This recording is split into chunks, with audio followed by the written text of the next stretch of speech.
ધંધુકા સતવારા સોસાયટીમાં આવેલા ભૂગર્ભ ગટરનું ઢાંકણું ખુલ્લું હોવાથી સ્થાનિકોને પરેશાની। ધંધુકા સતવારા સોસાયટીમાં મુખ્ય અવરજવરના રસ્તા પર ગટર ખુલ્લી હાલતમાં, લોકોને અવરજવરમાં ઊભી થતી તકલીફ। ભૂગર્ભ ગટરનું ઢાંકણું ખુલ્લું હોવાથી વરસાદી પાણીમાં ભરાયેલું જોવા મળે છે। પ્લોટ વિસ્તારના એક બાઇક સવાર ત્યાંથી પસાર થતા ભૂગર્ભ ગટરમાં પડી જતા હાથ અને પગે ઈજા, તાત્કાલિક બોટાદ હોસ્પિટલ ખાતે ખસેડવામાં આવ્યા। પ્લોટ વિસ્તારના રહીશોનું કહેવું છે કે આ બાબતે વારંવાર રજૂઆત કરવા છતાં શું તંત્ર કોઈના જોખમની રાહ જોઈ રહી છે?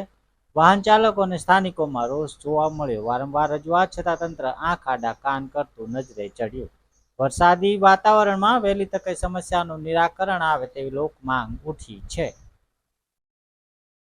માધુભાઈ ડાભી, જે હું પ્લોટ વિસ્તારની અંદર જ રહું છું અને આજે ભૂગર્ભ ગટરની કુંડી જે ઘણા ટાઈમથી આને ઢાંકણું નથી, વારંવાર લેખિત મૌખિક રજૂઆત કરવા છતાં પણ કોઈ પણ તંત્ર ક્યારે આ સાંભળતું નથી। લોકોએ અરજી કરી છે, અમે મૌખિક રજૂઆત, લેખિત રજૂઆત, દરેક રજૂઆત કરવામાં આવેલી છે અને ક્યારે કોઈ આ સાંભળતું નથી। અને અમારા કોર્પોરેટરો પણ આ વિસ્તારના અહીંથી દિવસમાં 3 વાર ચાલે છે, એમને પણ આ સમસ્યા દેખાતી નથી। ધંધુકા નગરપાલિકામાં તો એમને તો દેખાતી જ નથી, પણ અમારા કોર્પોરેટરોને નથી દેખાતી। અને દરેક સમસ્યા દરેક ગાડીવાળાના છે। અને હમણાં એક બાઇક વાળો આની અંદર પીડ્યો છે, એ ભાઈને બોટાદ લઈ ગયા છે।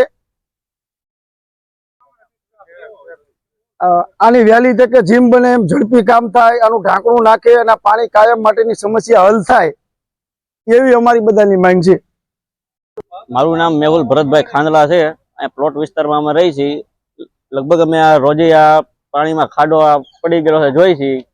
આ ઢાંકણું નથી આમાં। આજે બપોરે કામેથી આવતા હતા એ વખતે એમાં પાણી ભરેલું હતું ને એમાં ગાડીનું આગલું ટાયર વયું ગયું ને પગ ફ્રેક્ચર થઈ ગયેલો છે। અત્યારે એને બોટાદ દવાખાને લઈ ગયેલા છે અને અમારી તંત્ર પાસે એક જ માંગ છે કે આ જલ્દીથી જલ્દી આવડો આ ખાડાનું નિવારણ લાવે।